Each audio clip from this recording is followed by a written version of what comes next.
It was the first building that we ever looked at, but instantly felt like home. It was sort of quite an emotional reflecting on that, because we were here for about 10 minutes and sat underneath a tree above the series of falling down buildings and just could completely imagine a life here.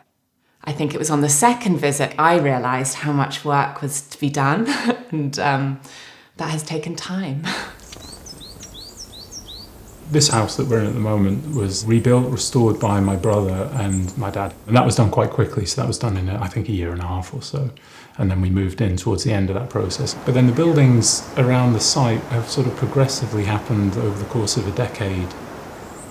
It's not a kind of an intellectual approach to vernacular architecture. Actually, it's very, very practical, which to my mind is a much more genuine version of vernacular, because vernacular is a practical approach to building, and that's how these buildings have kind of evolved through discussion, Naomi and I, and then also the people who've been involved in building them.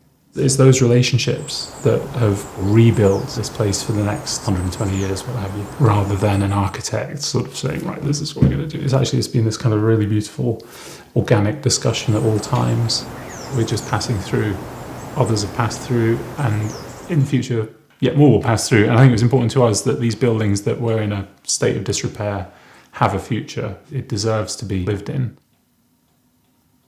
I'm so glad that we took our time, as we've really got to know the buildings, the feeling of this place. I felt that it would be really easy to mess it up, to get rid of the qualities that made it such an emotional draw for us.